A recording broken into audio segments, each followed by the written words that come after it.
qu'est-ce qui rend l'Église faible? Pourquoi l'Église, en ce dernier, est-elle devenue faible? Qu'est-ce qui rend les chrétiens paresseux? Qu'est-ce qui peut préoccuper les chrétiens à ne pas suivre la lignée des apôtres? Et pourtant, eux, à leur époque, ils avaient des rouleaux, ils avaient des parchemins. Ce n'étaient pas des livres compilés comme nous avons la parole aujourd'hui. Ils avaient la Torah de Moshe. Ils avaient la parole des prophètes. Mais ce n'étaient pas des livres qui pouvaient être rassemblés comme nous l'avons ici là. C'était des rouleaux. C'était des manuscrits qui étaient écrits sur des peaux de bêtes qu'on séchait au soleil. Et ils avaient des copistes qui pouvaient, n'est-ce pas, prendre des temps, des années pour reproduire l'écriture. Aujourd'hui, nous avons l'invention de l'écriture avec l'imprimerie. Nous avons des Bibles qui nous parlent de la Genèse jusqu'à l'Apocalypse. Lorsque Jean Yohanan a eu la grâce, lorsqu'il était à Patmos, alors qu'il venait d'être mis dans un fût d'huile par Néron pour le tuer, et comme Néron a vu qu'il ne pouvait pas le tuer, il ne pouvait pas mourir par mort naturelle que l'on peut causer, on l'a exilé à Patmos. C'est pour cela que Jean est parti là-bas. Jean n'est pas mort, il est mort d'une mort naturelle à Patmos. Mais il n'est pas mort comme l'empereur romain a voulu le tuer. Parce qu'il avait mis Jean dans un fût d'huile chaude. L'huile était chaude. On l'a trempé dedans. On croyait qu'il devait devenir une chair à saucisse. Mais il est ressorti mieux même qu'il était entré. C'est-à-dire que les exploits de Sadrach, Méjach et Abednego, ou même j'allais dire, ces hommes-là qui étaient rentrés dans la fournaise, et donc le roi Nebuchadnezzar voyait le troisième homme. Il dit, mais qui est le quatrième homme, pas le troisième, le quatrième homme? N'avons-nous pas jeté dans cette fournaise 3 personnes? Mais je vois au milieu du feu un homme qui a le visage d'un ange. Et nous remarquons que le feu n'a point d'effet sur ces hommes-là. Pourquoi l'Église est-elle faible aujourd'hui? Pourquoi les chrétiens n'arrivent plus à exceller? Alors, nous allons apporter par la grâce du Seigneur quelques éléments de réponse. Parce que le constat est là. Le constat est là. Personne ne peut dire que l'Église prospère aujourd'hui en ce qui concerne la prospérité spirituelle. L'Église prospère aujourd'hui dans la prospérité quoi? Matérielle. Et c'est la caractéristique de l'Église de Laodicée. Les caractéristiques de l'Église de Laodicée, c'est ça que l'Église a. C'est pour cela que les chrétiens que nous voyons aujourd'hui sont paresseux. Jusqu'aux enfants, même les enfants sont paresseux. La paresse attrape le père, la mère, le fils et la fille. Nos enfants commencent dans la foi et après ils dévient.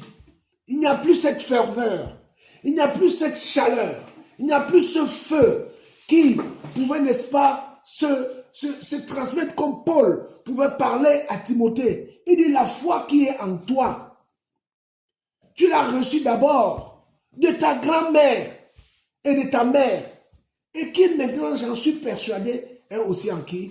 En toi. C'est-à-dire cette foi-là qui se communiquait par la chaleur, la ferveur, l'engagement, la détermination des parents que les enfants pouvaient voir. Aujourd'hui, cette foi n'est plus transmissible. Aujourd'hui, ce qui est transmissible, c'est les séries télé. Hein? Quand une série commence, ça ne finit pas. Tu commences la série, ton enfant n'était pas né, la même série continue, et tu regardes la même série avec ton enfant. Voilà ce qu'on transmet aujourd'hui. On ne transmet plus la foi. Ce qu'on transmet aujourd'hui, c'est les séries télé, c'est les lieux de vacances. Oh, on était en vacances là-bas, quand on était enfant, repartons là-bas. Mais la foi, celle qui nous donne la vie, l'évangile du salut, n'est plus transmissible. Paul pouvait dire à Timothée, ce que tu as vu de moi, confie-le aux hommes qui sont aussi capables de l'enseigner aux autres. C'est fini tout ça. Beaucoup de pasteurs ici en Europe sont au chômage technique. Beaucoup d'anciens, des apôtres, ils sont devenus des apôtres d'Internet. C'est-à-dire que l'église est tellement devenue faible et paresseuse que même pour venir dimanche ou un autre jour de la semaine pour s'assembler pour la prière, c'est un problème. Les pensées des enfants du Seigneur en ces temps de la fin est tellement préoccupé par les soucis de la vie que c'est compliqué. Alors, la Bible nous donne quelques éléments. Et ici, celui qui va parler ici, c'est l'apôtre Paul, qui est à la fin de sa vie. Il s'est averti par l'Esprit qu'il ne sortira pas de cette prison vivante. Et là, il va écrire une dernière lettre à Timothée. Nous sommes dans le livre de 2 Timothée, à partir du premier verset. Nous allons essayer de répondre pourquoi l'Église est-elle paresseuse aujourd'hui. La Bible déclare, 2 Timothée chapitre 2, nous sommes au premier verset. Toi donc, mon fils, sois fortifié dans la grâce qui est dans le Mashiach Yeshua. Et les choses que tu as entendues de moi, à travers de beaucoup de témoins, confie-les à des humains fidèles qui seront aussi capables de les enseigner aussi à d'autres. Toi, au verset 3, c'est ça qui nous intéresse, souffre avec moi comme un bon soldat de Yeshua Mashiach. Nul qui va à la guerre ne s'empêtre dans les affaires de la vie afin de plaire à celui qui l'a enrôlé comme soldat. Et de même, si quelqu'un lutte dans un jeu sportif, il n'est couronné que s'il a lutté légalement. Et il faut que le laboureur travaille d'abord afin de recueillir le fruit. Et au verset 7, il conclut en disant, considère ce que je dis, car le Seigneur te donne de l'intelligence en toutes choses. Et pour parapher, il dit, souviens-toi de Yeshua Mashiach, qui est de la semence de David, est ressuscité des morts selon mon évangile, pour lequel je souffre jusqu'à être dans les liens comme un malfaiteur, mais la parole de l'Élohim n'est pas liée. Alléluia. Paul dit que, en gros, si on prend la chose dans l'autre sens, il dit les chrétiens ne veulent plus la souffrance. Et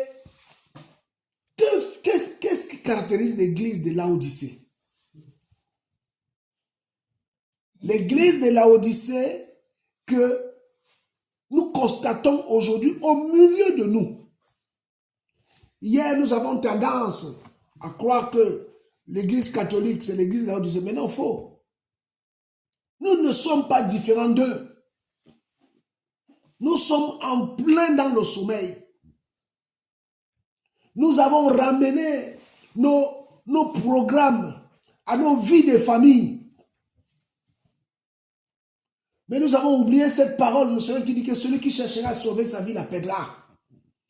Mais celui qui perdra sa vie pour moi la retrouvera. Allons voir l'église de Laodicée. Nous sommes dans le livre d'Apocalypse.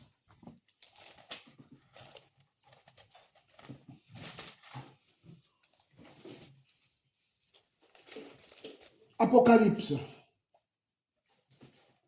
chapitre 3, à partir du verset 14. La Bible dit, écrit aussi à l'ange de l'assemblée de Laodicée. Je voudrais attirer notre attention ici dans le mot ange. Le mot ange veut dire envoyé, angelos. C'est-à-dire que le Seigneur ici en appelle à celui qui avait été établi de paître son troupeau à Laodicée. Donc c'est à lui que le Seigneur adresse premièrement cette parole et ensuite à l'assemblée des saints qui étaient dans cette ville. Il dit, écrit à l'ange de l'assemblée de Laodicée, voici ce que dit l'Amen, le témoin fidèle et véritable, le commencement de la création d'Élohim. Je connais tes œuvres parce que tu n'es ni foi.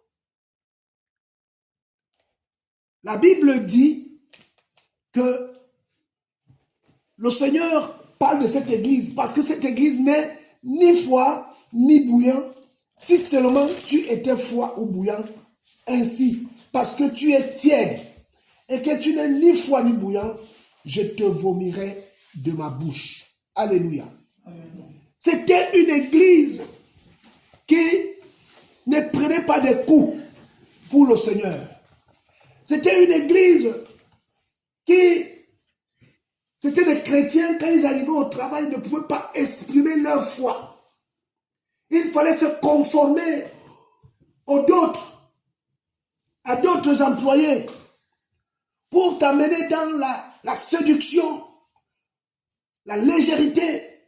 Ce sont ces chrétiens que nous voyons aujourd'hui, incapables de dire que mon Elohim ne me permet pas de faire ça, de dire ça, d'aller là-bas.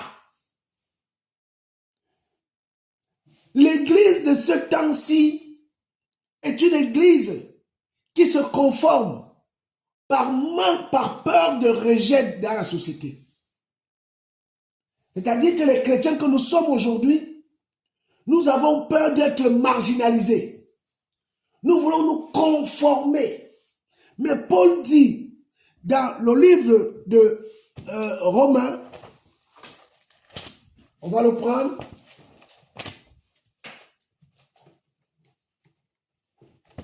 Nous sommes dans le livre de Romains, chapitre... Merci Seigneur. 12.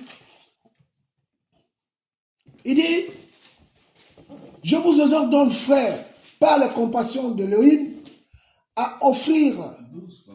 Romains 12 à partir du premier verset. Je vous exhorte donc, frères, par la compassion d'Élohim, à vous offrir vos corps comme un sacrifice vivant, saint et agréable à Élohim, ce qui sera de votre part un culte raisonnable. Et le verset 2, il dit, ne vous conformez pas au siècle présent, mais soyez transformés par le renouvellement de l'intelligence, afin que vous discerniez quelle est la volonté d'Élohim, de ce qui est bon, agréable et parfait. C'est-à-dire que déjà même à cette époque, au 1er siècle, Paul connaissait le même danger que nous vivons aujourd'hui, était déjà là. Et Jean va renforcer le clou en disant que aujourd'hui on parle de l'antichrist, de l'anti-machia, mais à son époque il dit il y a déjà plusieurs anti-machia, ceux qui sont sortis du milieu de nous, qui se disaient des nôtres mais qui ne sont pas des nôtres, parce que s'ils étaient des nôtres, ils seraient restés parmi nous. Mais enfin qu'ils ne soient pas des nôtres, il fallait qu'ils se manifestent, qu'ils se séparent de nous pour que nous comprenions qu'ils ne sont pas des nôtres. Alléluia. Alors, l'église des temps de la fin, la paresse. Le Seigneur martèle à l'église de Laodicée, cette église qui était riche. Et le Seigneur va dire, et c'est parce que tu es tiède et que tu n'es ni froid ni bouillant, je te vomirai.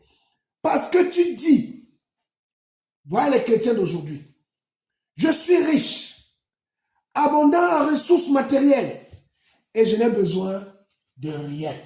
Alléluia. Frères et sœurs, voilà le danger qui nous coûte aujourd'hui. On n'a besoin de rien. Tu veux acheter quelque chose, tu l'as. Mais vous savez, Voilà pourquoi le Seigneur permettait toujours que ses enfants passent par le désert. Parce que dans le désert, tu es obligé, c'est-à-dire que ton corps souffre tellement que tu dois t'en attendre à la providence du Seigneur. Demandez à un homme qui a dormi affamé si son sommeil était profond.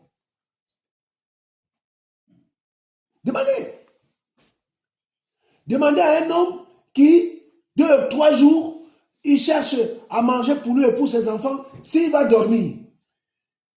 Si le champ du coq va le trouver au lit ou en train de chercher la machette pour aller au champ ou pour aller acheter quelque chose. Regardez dans les supermarchés. Vous allez voir que il y a d'autres personnes qui attendent même que le supermarché, avant, ils sont devant la porte avec le caddie. Là, c'est des personnes dont le congélateur est vide. Ils veulent tout de suite.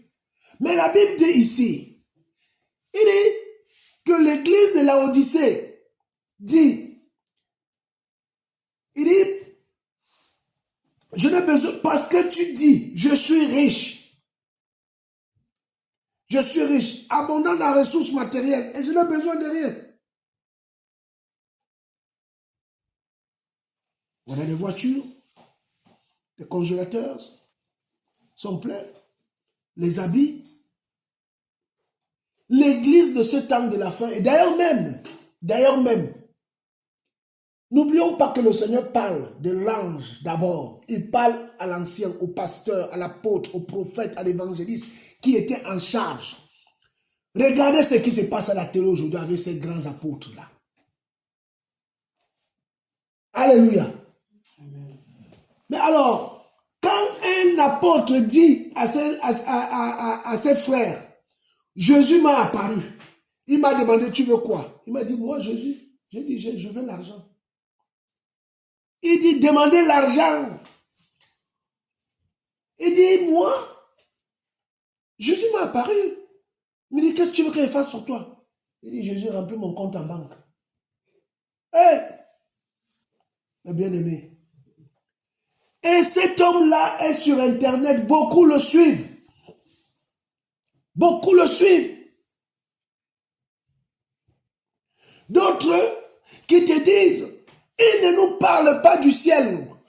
Comment faire pour aller au ciel? Or, la Bible nous dit dans le livre de Hébreux, chapitre 12, verset 14, que rechercher la paix avec tous et la sanctification, sans laquelle personne ne verra le Seigneur. Il ne parle pas de la sanctification. Il ne parle pas de la paix. Il ne parle pas de la discipline. Paul dit à Timothée, il n'y a aucun soldat qui s'embarrasse des choses de la vie s'il veut plaire à celui qui l'a enroulé pour la guerre. Et le même Paul dit, toujours, si nous avons le vêtement et la nourriture, cela nous suffit. Regardez frère, lorsque l'aigle fait ses petits, au départ, il les met dans un nid. Quand ils sont tout petits, il y a de l'herbe bien moelleuse, là, bien moelleuse, et tout et tout. Mais quand les enfants commencent à pousser des ailes, et qu'ils sentent, ils commencent à enlever l'herbe, ils jettent ça. D'abord, ils sont en haut, hein. Le nid de l'aigle est vraiment perché. Il enlève tout, il enlève tout ce qui était le matelas qui était là. Les petits vont se rendre compte que le confort du nid n'est plus le même. Ils vont chercher maintenant à quitter le nid parce qu'ils ne dorment plus sur l'herbe qui est molle, mais sur les branches. Et les branches, ça leur fait mal aux muscles. Ils vont chercher à sortir. Un bon matin, leur mère va venir, il va commencer à les picorer et elle les jette dans le vide comme ça. Quand le petit aiglon voit qu'il est balancé dans le vide et qu'il est en train de tomber à pic, qu'est-ce qu'il fait? Il déploie ses ailes et il prend son envol. Il ne reste pas à dormir dans un nid bien coucouné, bien rembourré comme l'hiver arrive là. Non. Sa maman lui dit, va te débrouiller. L'église de Laodicée était une église où est une église riche. Qui dit, je n'ai besoin de personne. Vous savez, parfois, quand je pars en Afrique, je vois la ferveur. Oui, Les frères ici disent, oui, ils prient parce qu'ils cherchent le visa. Mais oh, moi, ils prient parce qu'ils cherchent le visa. Mais toi, tu pries encore? Oh non, ils prient parce qu'ils cherchent le mariage. Oui, eux, ils prient au moins parce qu'ils cherchent le mariage. Mais toi, tu as le mariage ici. Tu as la nourriture ici. Est-ce que tu pries encore?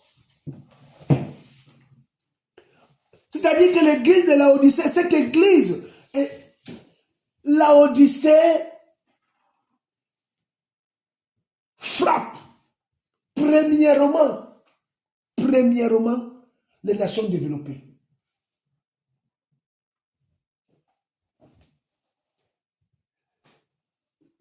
Vous savez, lorsque Israël était parti en captivité, si vous prenez le livre d'Ézéchiel, lorsque Israël était parti en captivité, la captivité babylonienne, mais Ézéchiel dit que Israël là-bas, ils étaient en captivité, mais les Babyloniens les avaient mis à l'aise. Ils ont même oublié qu'ils ont leur pays, on les a sortis de leur pays. Ils ont construit des maisons. Ils sont restés là-bas, ils disent, bon, ok, nous sommes à Babylone, restons là, on mange bien ici, on dort bien ici, on oublie que nous avons notre terre, la terre promise que le Seigneur nous a donnée. En fait, l'église de Laodicée a oublié que l'enlèvement de l'église existe. Regardez, mes bien-aimés, dans la télé, ce qui se dit. Est-ce qu'on parle de l'enlèvement de l'église? Est-ce qu'on parle du millénium? Est-ce qu'on parle de la grande tribulation? On n'enseigne pas tout ça. Ce qu'on enseigne, le Seigneur va te bénir, tu payes ta dîme, le Seigneur va te bénir, tu cherches le mariage, tu auras le mariage, tu vas voyager. Mais l'église de Laodicée nous parle de la terre. Mais dis-moi, mes frères, dites-moi, mes sœurs, quand tu es un enfant du Seigneur qui n'a plus d'espérance et que tout ce qu'il avait, tout ce qui faisait l'objet de sa foi, il a ça, il va encore prier pourquoi? Certains disent même que les témoins de Jéhovah disent que le paradis est là déjà sur terre. Les catholiques disent que Yeshua, Jésus est déjà revenu. Non, maintenant, il est en nous, il est là. Donc il n'y a plus d'enlèvement de l'église. Donc on prêche un évangile qui fait que le chrétien aujourd'hui, en ce temps dernier, s'il a un travail, il a les enfants, une maison, des voitures et tout, les économies en banque, c'est bon pour lui. Mais réellement, c'est pour cela que le Seigneur nous a créés. Regardez, Paul dit une parole dans le livre de 1 Corinthiens. Nous sommes au chapitre 15. 1 Corinthiens, il va parler de la résurrection. Il dit,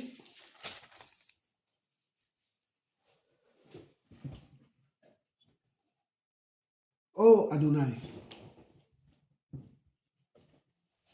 1 Corinthiens chapitre 15, regardez-moi le verset.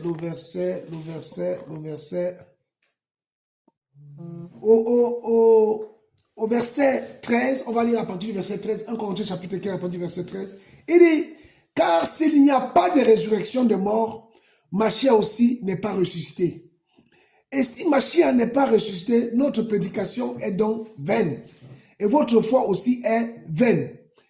Et même, nous sommes des faux témoins de la part d'Élohim, car nous avons rendu témoignage à l'égard d'Élohim qu'il a ressuscité le Machia alors qu'il ne l'a pas ressuscité. Si, en effet, les morts ne ressuscitent pas, mais si les morts ne ressuscitent pas, Machia non plus n'est pas ressuscité.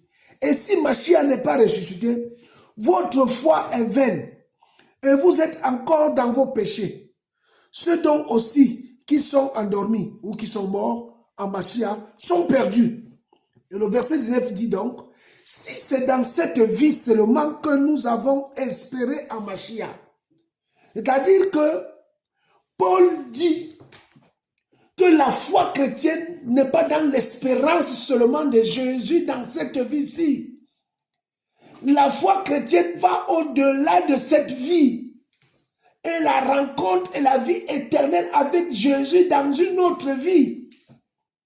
Donc ceux et celles qui amènent l'église de Laodicée à croire qu'en Jésus dans cette vie-ci sont des imposteurs, les ouvriers du diable. Je le dis à qui veut l'entendre. Il dit au verset 19, si c'est dans cette vie seulement que nous avons espéré à Mashiach, nous sommes les plus misérables de tous les humains. Mais pourquoi Paul dit ça? Parce que la foi chrétienne est comparable à un sportif, à un soldat. Vous avez déjà vu un soldat qui ne va pas faire les entraînements? Vous avez déjà vu un sportif qui veut faire du sport et qui ne s'entraîne pas? Moi, j'ai mes enfants ici qui font le sport. Ils font le sport. Donc, ils s'entraînent pour être performants le jour du match. Mais nous, les chrétiens, jeûner, c'est devenu un problème. Prier, c'est devenu un problème. Venir même à l'assemblée, venir un problème. On me dit même qu'on va commencer les études bibliques. Il n'y a personne. On est devenu gras. Et on veut rencontrer le Seigneur comme ça. J'ai écouté Kakou Souverain qui dit, arrêtez de dire aux enfants du Seigneur de ne pas jeûner. Si la Bible ne parlait pas du jeûne, c'est que le jeûne n'était pas important. Mais si la Bible parle du jeûne, ça veut dire que le jeûne est important. Nous devons, Paul dit, je traite durement ma chair avant de la maintenir quoi? Assujettie. Les chrétiens ne peuvent plus jeûner. Les pasteurs, des prophètes, ils sont là, on les voit monter et descendre. Ils ne peuvent pas faire un jour sans manger. Comment l'église va être performante? Comment l'église va être performante? Ce qui les intéresse, c'est de porter des grands costumes. Voyager dans des grands avions et avoir des grosses voitures, alors qu'il y a des veuves et des orphelins dans les assemblées qui n'ont rien. Et le Seigneur dit, écrit à l'ange de l'église de Laodicée. Il n'a pas dit écrit aux fidèles, il dit écrit à l'ange. Écrit aux responsables, écrit aux pasteurs, écrit aux prophètes, écrit aux apôtres, évangélistes, diacres, écris-leur. Vous avez amené mon peuple dans l'endormissement, l'assoupissement. Alléluia. Oh frère. Aucun exercice. Oh, Paul dit, les chrétiens sont comme les sportifs. Et nous devons combattre selon les règles.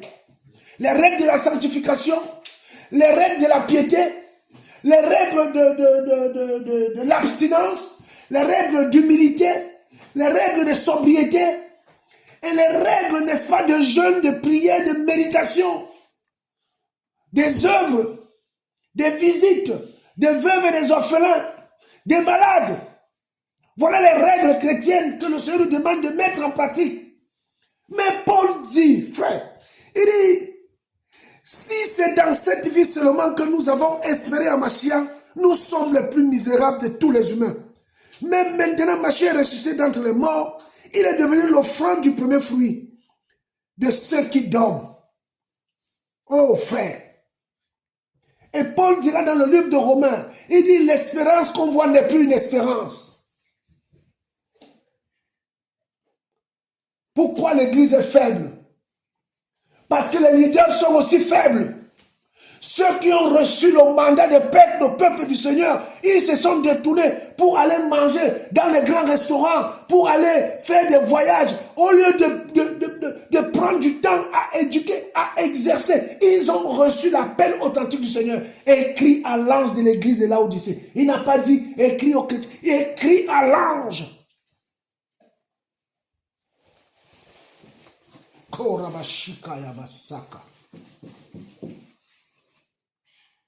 L'église est devenue faible.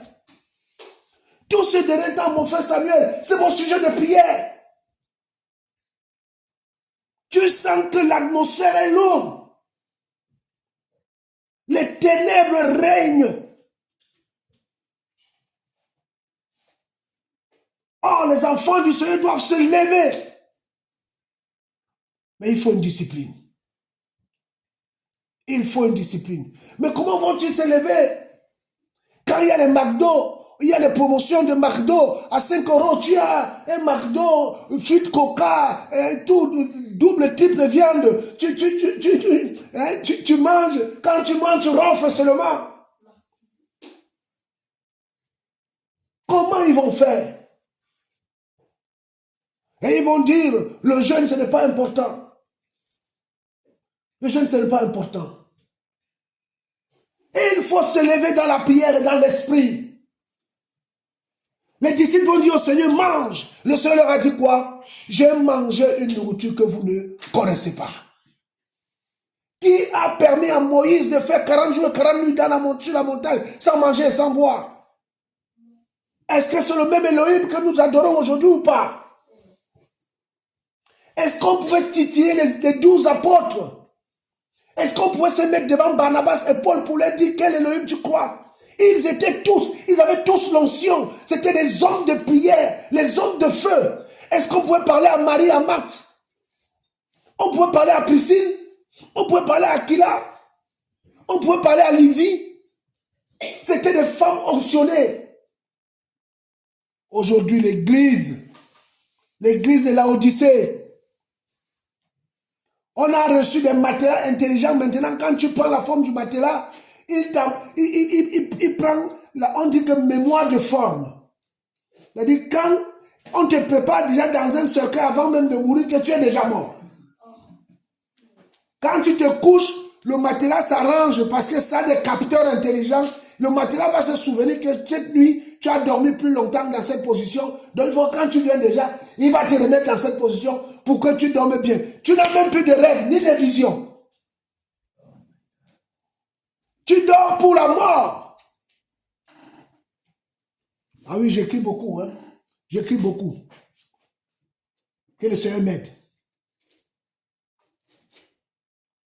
La faiblesse. Et quand un frère prie beaucoup, on dit, oh non, lui là, il prie beaucoup. Il aime trop la prière. Mais frère, si le frère là n'aime pas la prière, il doit aimer quoi? Le frère suscite des frères au milieu de nous pour nous encourager dans la prière. Mais on doit bénir le Seigneur. La Bible ne dit pas que le fort soutient le faible. Ce n'est pas écrit.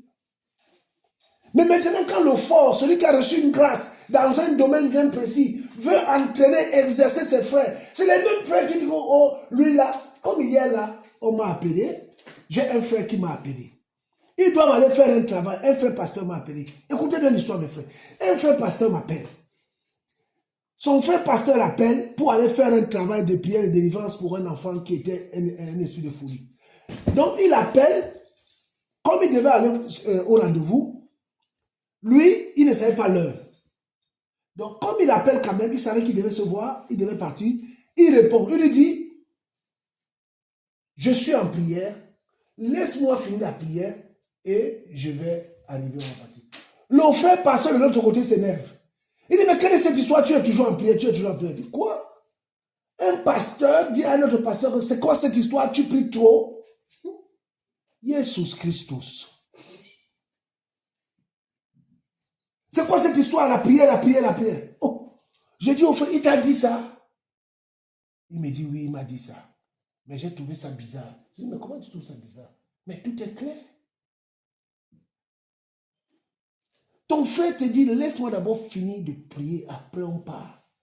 Et toi, tu lui dis, tu pries trop. Oh! Machia.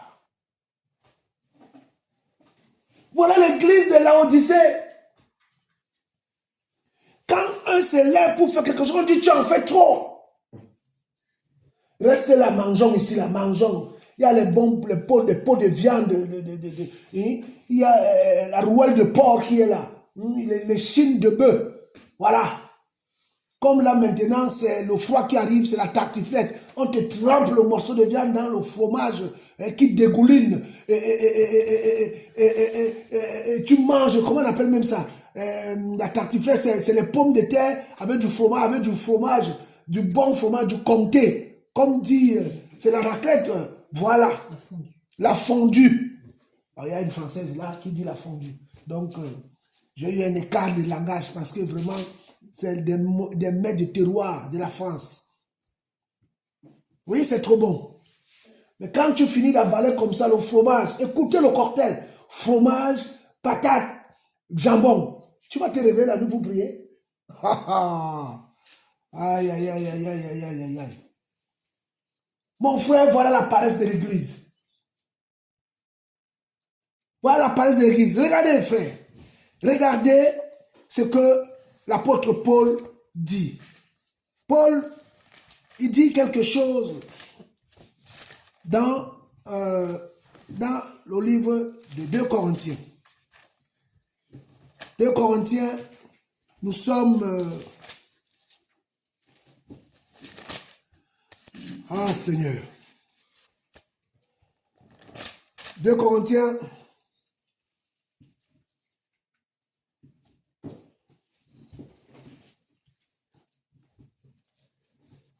Alléluia. Alléluia. Merci Seigneur. 2 Corinthiens chapitre 11, on va prendre à partir du verset 16. Je dis encore, 2 Corinthiens chapitre 11 à partir du verset 16, je le dis encore afin que personne ne me regarde comme un insensé, ou bien recevons-moi comme un insensé, afin que je me glorifie aussi un peu.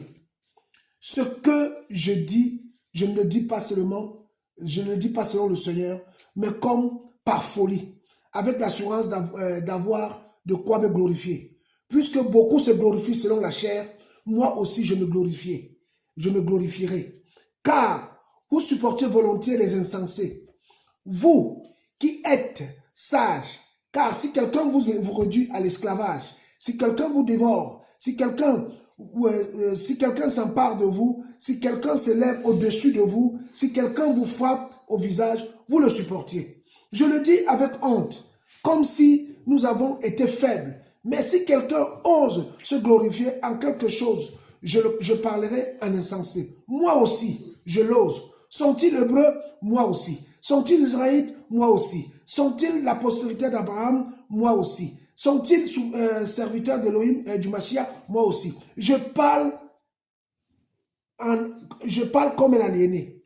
Je le suis plus que par des travaux, bien plus, par les blessures, plus que par les emprisonnements, bien plus, dans les morts souvent. 5 fois, j'ai reçu des Juifs 40 coups moins 1. J'ai été battu de verge 3 fois. J'ai été lapidé 1 fois.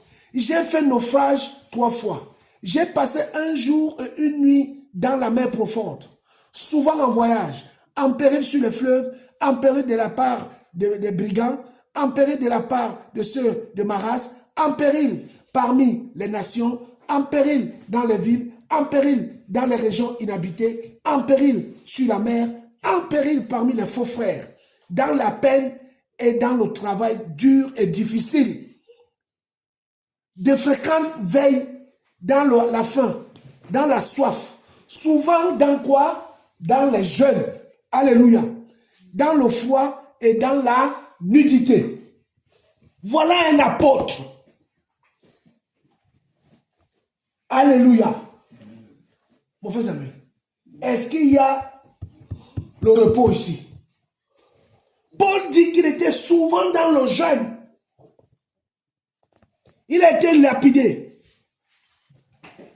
Il a été même piégé par ceux qui se disaient frères et qui en voulaient à lui. Mais tout ça pourquoi? Il continue au verset 28.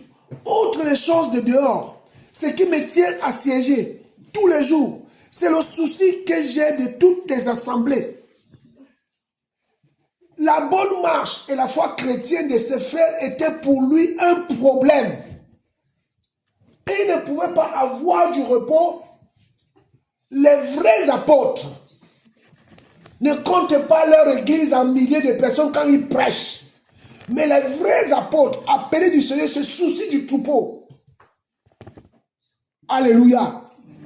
C'est les personnes qui ne dorment pas, ils n'ont plus de vie. C'est des personnes dont les femmes se plaignent tous les jours. Tu as épousé la Bible, comme on entend souvent.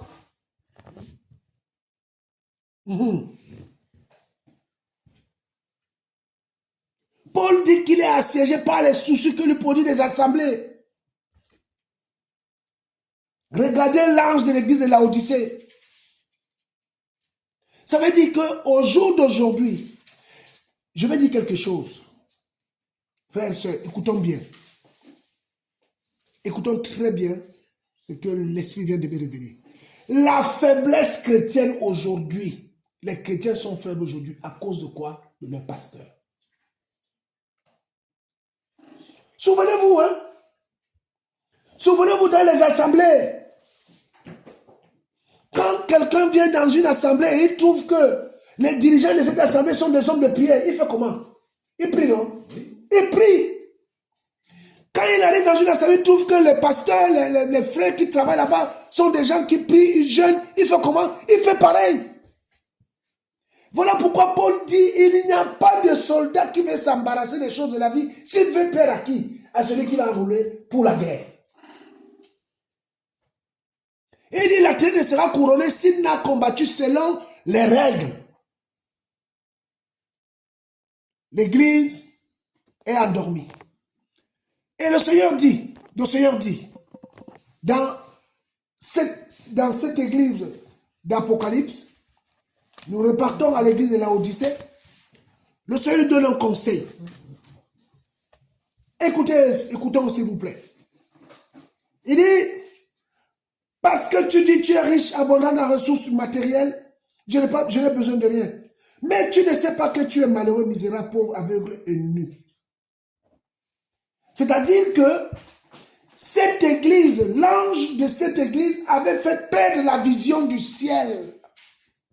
Il avait ramené les frères et sœurs de Laodicée à se contempler en ce qu'ils avaient. Mais quand on regarde l'histoire de Laodicée, c'était une église, c'était une ville opulente, en commerce. Et le Seigneur dit, je te conseille d'acheter de moi de l'or fondu par le feu et purifié afin que tu deviennes riche. Le Seigneur se présente comme c'est la richesse que tu cherches. Comme c'est ça qui fait de toi ton ambition. Avoir les jets privés, avoir plusieurs villas, comme on le voit. C'est-à-dire que les pasteurs de l'église de Laodicée aujourd'hui, ils comparent les richesses avec les hommes d'affaires. Mais les hommes d'affaires, ils ont des sociétés. Mais les pasteurs avec les sociétés, c'est qui? Ils ont mis des offrandes. Ils ont mis des quêtes bizarroïdes. Mais le Seigneur lui dit, cette richesse-là pourrie, ton or-là est pourri. Viens, cherche-moi, je te donnerai dans la nouvelle Jérusalem qui arrive, quoi? De l'or purifié, de l'or éprouvé. Et des vêtements blancs, afin que tu sois vêtu et que la honte de ta nudité ne paraisse pas. Et puis la vision, le collier. C'est les gens qui disent, je vois, ils ne voient rien. Ils ne voient rien. Le Seigneur dit qu'il ouvre les yeux, il dit il voit, mais il ne voit rien. Le Seigneur ne lui a pas parlé. Comme le Seigneur pouvait dire dans Jérémie 23. Il parle de paix alors que c'est la guerre. Il parle de la guerre alors que c'est la paix. Il dit ainsi parle l'Éternel alors que le Seigneur ne leur a pas parlé. Le Seigneur dit s'ils étaient à mon conseil, ils n'auraient pas parlé ainsi. Une église où on n'amène pas les hommes et les femmes à craindre le Seigneur. Ce n'est pas une église du Seigneur. Une église qui ne dénonce pas le péché, la sanctification. Ce n'est pas une église du Seigneur. Une église qui veut nous attacher à la terre. Ce n'est pas une église du Seigneur. Une église qui caresse le péché. Ce n'est pas une église du Seigneur. Il dira dans le livre de Lévitique, vous serez 5 ans, moi, Yahweh, votre Elohim, je suis seul. Lévitique 17, 18, 19. Il le dit. Il dit, vous ne ferez pas des choses qui se faisaient en Égypte, là où vous étiez, et vous ne ferez pas les choses qui se font à la terre de Canaan, là où je vous envoie. Vous observerez mes commandements. Mais l'église de Laodicée, elle dit qu'elle est riche. Elle se conforme au siècle présent.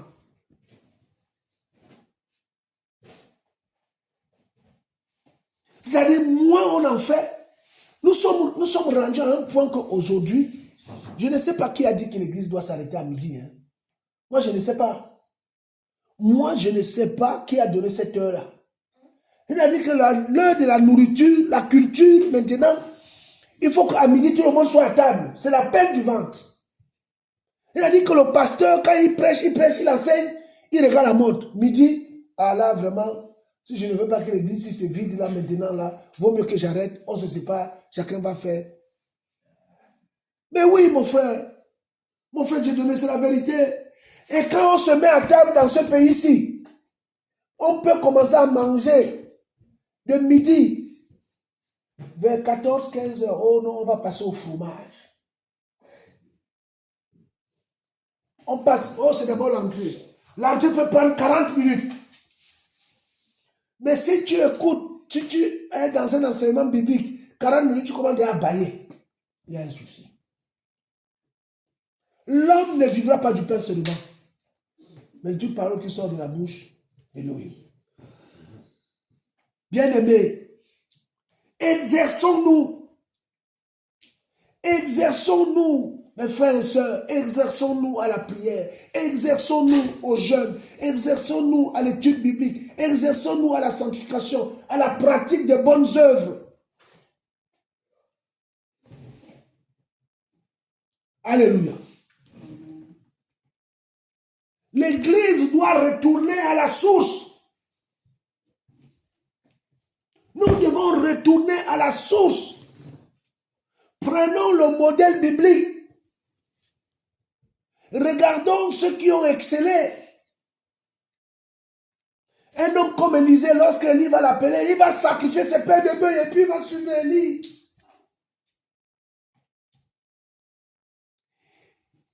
Il y a un passage dans le livre de 2 rois où un roi, Élie va arriver chez une femme, un roi, je crois un roi 6. Et la femme l'a dit, c'est une veuve. Il va dire à la femme, que veux-tu que je fasse pour toi?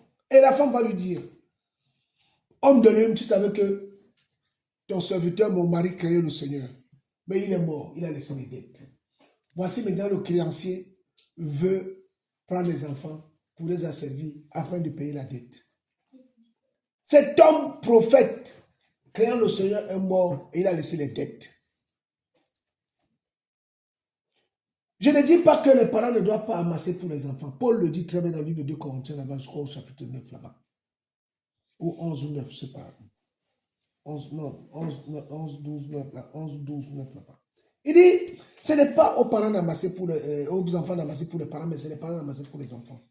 Mais ceci est devenu aujourd'hui notre, c'est-à-dire que notre obsession.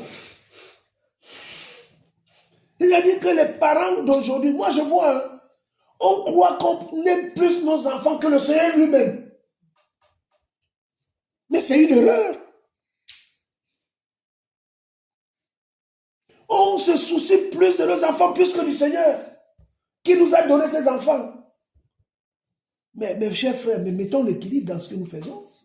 Vous allez dire au Seigneur qu'il s'est trompé en vous donnant les enfants. Il y a même d'autres qui mettent même leurs femmes plus que le Seigneur.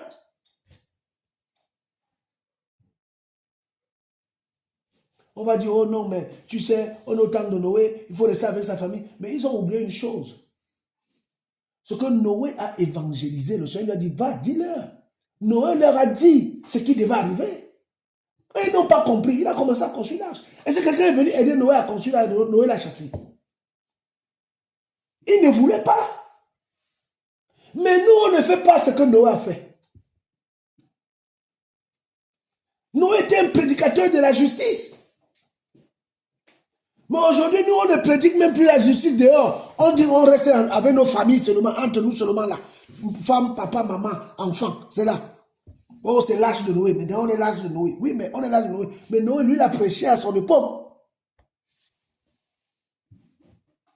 La Bible le dit qu'il était un prédicateur de justice. Donc, on confond tout, on mélange tout, ou on est devenu égoïste. Et Paul le dit. Paul le dit. Regardons. Et on va finir par là. Nous sommes dans le livre de 2 Timothée. Parce que quand la Bible parle là, mes bien-aimés, la Bible ne parle pas des gens du dehors. Hein. La Bible parle d'abord des chrétiens, des enfants du Seigneur. Ça veut dire que quand on lit là, ça nous regarde premièrement nous. 2 Timothée chapitre 3. Je vais lire à partir du premier verset. La Bible dit, 2 Timothée 3, à partir du premier verset. Mais sache aussi ceci, que dans les derniers jours, surviendront les temps difficiles à supporter.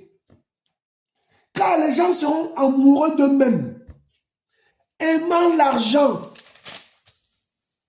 fanfarons, orgueilleux, blasphémateurs, rebelles à leurs parents, ingrats, sans religion, sans affection naturelle, sans loyauté, calomniateurs, sans autocontrôle, cruels, opposés à la bonté et aux hommes bons, traîtres, téméraires, enfants d'orgueil, amis de la volupté plus qu'amis d'Élohim,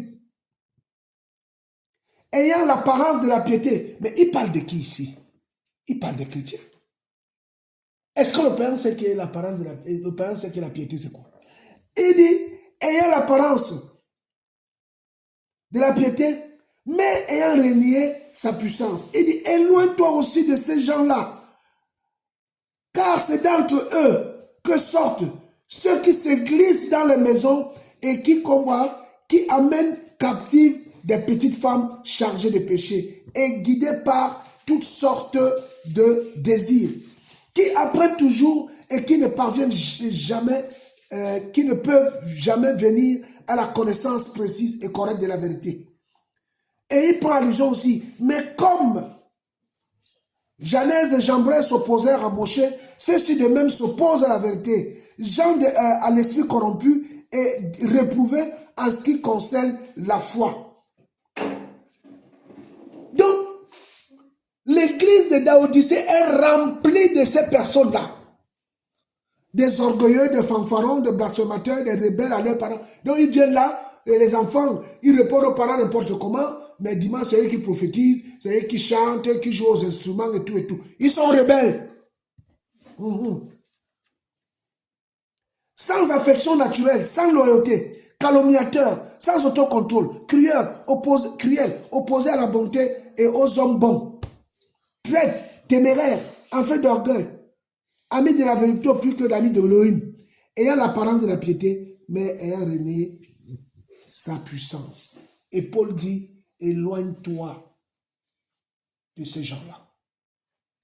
Et si nous prenons le livre d'Apocalypse chapitre 18, nous sommes, Apocalypse chapitre 18,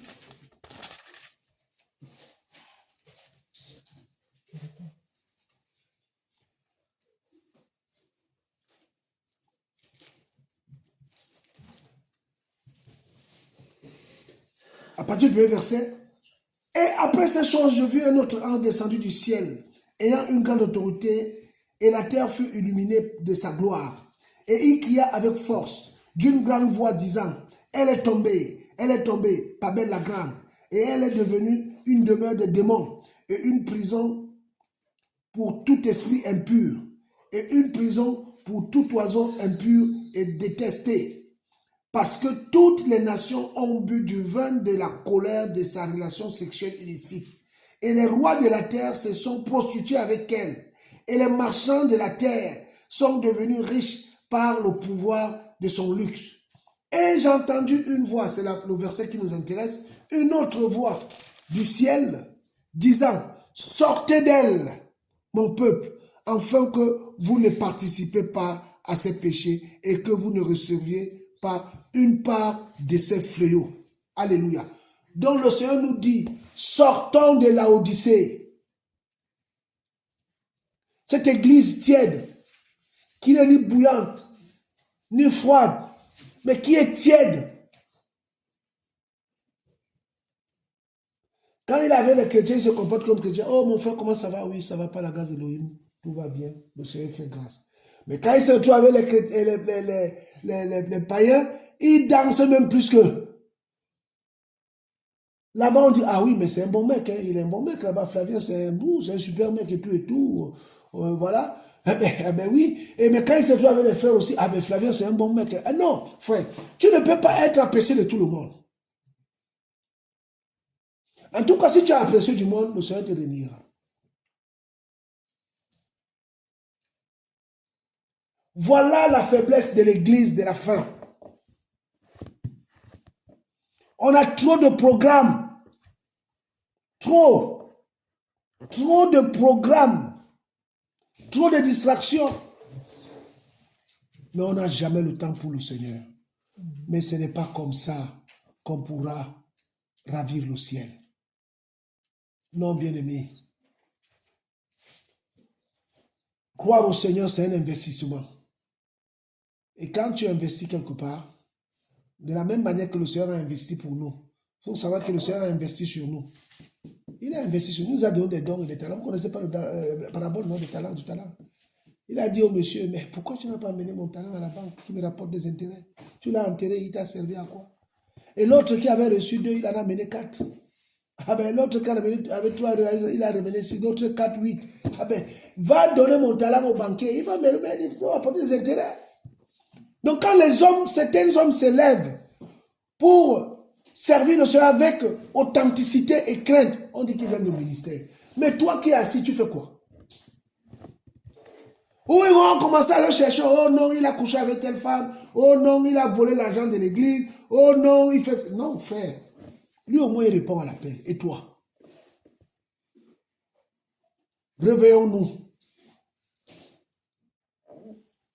Dernier verset et tout dernier. Nous sommes dans le livre d'Éphésiens. Éphésiens.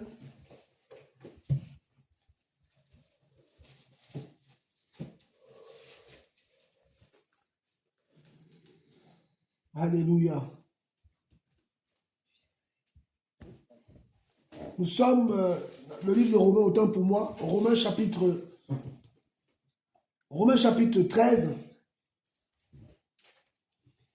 le verset 12. La Bible dit, la nuit est avancée, le jour approche. Dépouillons-nous donc des œuvres des ténèbres et revêtons quoi? Les armes de la lumière.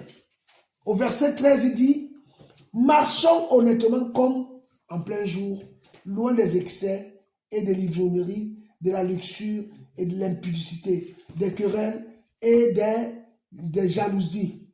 Mais revêtez-vous du Seigneur Yeshua Mashiach et n'ayez point soin de quoi? De la chair pour satisfaire les convoitises. Alléluia. Et il continue en disant, faites accueil à celui qui est faible dans la foi et ne discutez pas sur les opinions. Amen. La nuit est avancée, bien-aimés, et le jour approche. Tel est le conseil que l'apôtre Paul nous donne ce matin. Il nous dit de nous revêtir des armes de lumière et du Seigneur. Voilà, bien-aimés, ce que le Seigneur nous donne comme conseil ce matin. Mettons ça en pratique. Et comme il a dit à Timothée, ce que tu as vu de moi, mets-le en pratique. Et mon Elohim sera avec toi. Que le nom du Seigneur soit béni. Amen.